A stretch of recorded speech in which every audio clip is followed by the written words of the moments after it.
अतीक के खात्मे से क्या योगी सरकार की छवि धूमिल हुई? अतीक अहमद के खात्मे से क्या मुस्लिम समुदाय खतरे में है? खूंखार माफिया के मरने पर इतनी हाय तौबा क्यों? योगी के एनकाउंटर नीति ने कैसे बदल दिया यूपी? एनकाउंटर की जय जयकार, अपराध पर लगाम, योगी का भौकाल, यूपी हो रहा मालामाल। योगी के एनकाउंटर नीति से कैसे हो रही यूपी में पैसों की बारिश? जानने के लिए बने रहिए हमारे साथ, बताएंगे आपको हर एक दिलचस्प बात।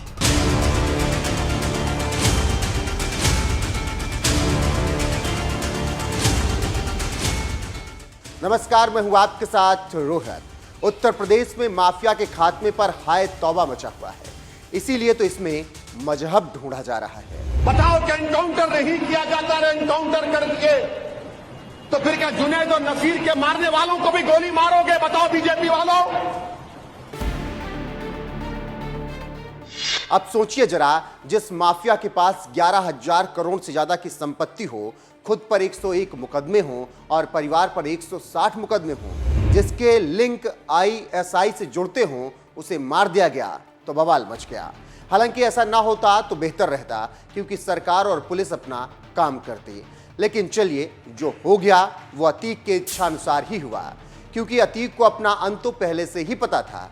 जब 19 साल पहले उसने खुद कहा था, एनकाउंटर होगा या पुलिस मारी या कोई अपनी बिरादरी का सिरफिरा, सड़क के किनारे पड़े मिलब। मतलब अतीक को अपने आतंक के खात्मे का अंजाम बखूबी पता था। लेकिन एक तबका है जिसे अतीक में अतीक जी नजर आ रहा है। यूपी में जो हुआ, अगर आप देखें तो ये अतीक जी का जनाजा नहीं, बल्कि ये जनाजा जो था, कानून का जनाजा जो है वो निकला है। और कुछ तो अतीक को शहीद बताकर भारत रत्न देने की मांग कर रहे हैं। गजब है। और मैं ये मांग करता हूं कि अतीक अहमद को भारत रत्न दिया जाए, और क्योंकि जनप्रतिनिधि थे वो शहीद हुए हैं, उनको शहीद का दर्जा दिया जाना चाहिए और अतीक अहमद को शहीद का दर्जा दिया जाना चाहिए। बाकी भारत को बदनाम करने के लिए तो दुनिया है ही। विदेशी मीडिया नैरेटिव सेट करने में लगी है कि भारतीय पॉलिटिशियन को लाइव टीवी पर मार दिया गया। भारत विरोधी बीबीसी लिखता है, former Indian politician Atiq Ahmed and brother shot dead live on TV. इसके अलावा रॉयटर्स लिखता है, former Indian lawmaker slain live on TV while in police custody.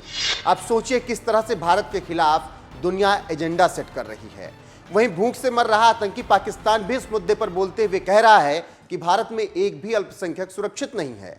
लेकिन ये सभी भारत विरोधी ये नहीं बताएंगे कि अतीक अहमद माफिया था, वो भी खूंखार माफिया, जिसके ऊपर 101 मुकदमे दर्ज थे, जिसने कितनों का घर उजाड़ा, कितनों को जमीनें छीन ली, कितनों को बर्बाद कर दिया। हाँ, ये विरोधी अपना एजेंडा चलाते हुए ये बताएंगे कि भारत में लोकतंत्र खतरे में है, भारत में अल्पसंख्यक सुरक्षित नहीं है, मजहब देखकर एनकाउंटर किया जा रहा है। लेकिन ये सब बताते हुए और बोलते हुए इन विरोधियों को यूपी में होने वाले उन एनकाउंटर का जिक्र भी करना चाहिए जिसमें अपराधियों को मारा गया, और सही आंकड़े बताने चाहिए, क्योंकि इसी से समझ में आएगा कि हिंदू मुस्लिम में अपराधी अगर रहे हैं तो उनमें कोई भेद नहीं किया गया है। आंकड़े कहते हैं 2017 से अब तक 183 अपराधी मुठभेड़ में मार गिराए गए, जिसमें केवल 57 ही मुस्लिम हैं, जबकि 126 अपराधी हिंदू हैं। अब सोचिए किस तरह से अतीक के खात्मे के बाद उसे मुस्लिम एंगल दिया जा रहा है और मुस्लिम समुदाय को भड़काने का प्रयास किया जा रहा है। इसीलिए तो तौकीर रजा जैसे लोग धरना प्रदर्शन करके माहौल बिगाड़ने की कोशिश में लगे हैं। ऐसे में इन लोगों को जानना चाहिए कि जिस अतीक को ये मसीहा और जी बता रहे हैं, वो असल में कितना खूंखार था। सबसे पहले सुन लीजिए प्रयागराज के लोगों की ही बात, जिसमें वो बता रहे हैं कि अतीक का कैसा खौफ था। बचपन से ही लेकर के हम तो यहाँ से रह रहे हैं साथ में, और यहाँ देख रहे हैं कि इतना प्रकोप इसका था अतीक अहमद का, जैसे कि बहुत बुरा हाल था यहाँ पे। उसका एक डर, इसके डर के कारण जो है जज जो है हाई कोर्ट में 10-10 जज उसको जो है फैसला नहीं सुना सकते, इतना डर, इतना प्रकोप था।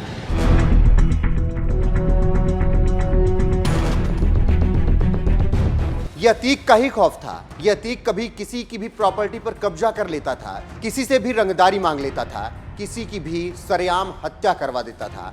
कितने डरे सहमे लोग जो अतीक के खिलाफ कभी बोल ही नहीं पाए। तो चलिए अब आंकड़ों के जरिए भी समझा देते हैं कि कैसे अतीक का आतंक लगातार बढ़ता गया और क्यों। दरअसल 1989 में पहली बार विधायक बनने के बाद अतीक 2004 तक पश्चिमी इलाहाबाद से विधायक रहा। 2004 में वो फूलपुर से सांसद बन गया। फिर इसी पश्चिमी इलाहाबाद की सीट पर उपचुनाव में अतीक के भाई अशरफ को राजूपाल ने 2004 में चुनाव हरा दिया। ये हार माफिया भाइयों को चुभ गई और इसीलिए 2005 में राजूपाल को दौड़ा दौड़ा कर गोलियों से छलनी करके मार दिया गया। इस हत्याकांड का एक ही मुख्य गवाह था, उमेश पाल, जिसे अतीक के बेटे असद ने अपने शूटरों के साथ मिलकर 24 फरवरी 2023 को मार दिया। बस फिर यहीं से शुरू हुआ अतीक के आतंक पर लगाम लगाने का काम और सदन में सीएम योगी ने कुछ इन्हीं शब्दों के साथ ऐलान किया।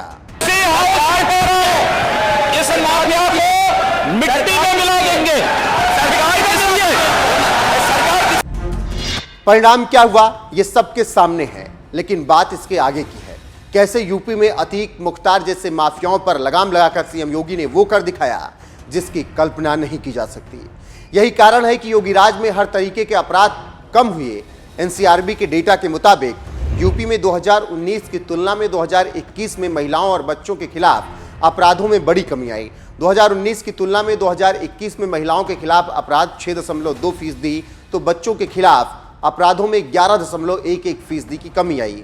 सांप्रदायिक हिंसा में तो एकदम से कमी देखी गई। 2021 में पूरे देश में सांप्रदायिक हिंसा के 378 मामले दर्ज किए गए, जिनमें से उत्तर प्रदेश में सिर्फ एक ही मामला दर्ज हुआ। 2019 और 20 में एक भी सांप्रदायिक हिंसा का मामला यूपी में दर्ज नहीं हुआ। ये आंकड़े यूपी में योगी राज के सुशासन की गवाही देते हैं और यही वजह है कि यूपी में आज योगी राज में इन्वेस्टमेंट भी करने वालों की लाइन लगी है। इन्वेस्टर्स प्रदेश में कारोबार शुरू करना चाहते हैं। इन्वेस्टर्स समिट के जरिए प्रदेश में कई कंपनियां आने को तैयार हैं और इसका सबसे बड़ा कारण है यूपी में अपराध पर लगाम लगाना। अब उदाहरण के तौर पर समझिए कि योगी राज में क्या बदला है। बात करेंगे 1980 के दशक की। उत्तर प्रदेश में सीएम थे वीर बहादुर सिंह। उनकी योजना थी कि पूर्वांचल क्षेत्र को विकसित किया जाए। इसके लिए बजाज कंपनी को बुलावा भेजा गया इंडस्ट्री लगाने के लिए। बजाज कंपनी के अधिकारी सर्वे के लिए आए। सर्वे में पता चला कि पूर्वांचल के सबसे बड़े माफिया हरिशंकर तिवारी ने बजाज से रंगदारी लेना शुरू कर दिया। फिर क्या था, बजाज ने अपना बोरिया बिस्तर बांधा और वापस लौट गए। दोबारा कभी लौट कर यूपी आए ही नहीं। यही हाल 90 के दौर में था। 2000 के दशक में भी कुछ नहीं बदला, कुछ जगहों को छोड़कर। लेकिन 2017 के बाद से कायाकल्प हुआ। योगी राज में अब पंजाब, गुजरात के व्यापारी काम करना चाहते हैं और लोगों तक यूपी में रोजगार पहुंचाना चाहते हैं। ये सब इसीलिए हो रहा है क्योंकि आज योगी राज में अपराध कम हुआ है और अपराधी खुद सरेंडर कर रहे हैं। माफियाओं को ठोका जा रहा है। मतलब ये कि जो अतीक और मुख्तार किसी भी व्यापारी, कारोबारी से रंगदारी लेकर प्रदेश का माहौल खराब करते थे, आज उनका खात्मा हो रहा है और यूपी में माहौल बदल रहा है। बाकी व्यापार करने के लिए सबसे पहली शर्त ही होती है सुरक्षा, और यही सुरक्षा सीएम योगी आदित्यनाथ उत्तर प्रदेश में व्यापारियों को दे रहे हैं, जनता को दे रहे हैं। जिसके बाद ये कहा जा रहा है कि उनकी एनकाउंटर नीति ने उत्तर प्रदेश को बदल कर रख दिया है और अब उत्तर प्रदेश विकास के रास्ते पर चल निकला है।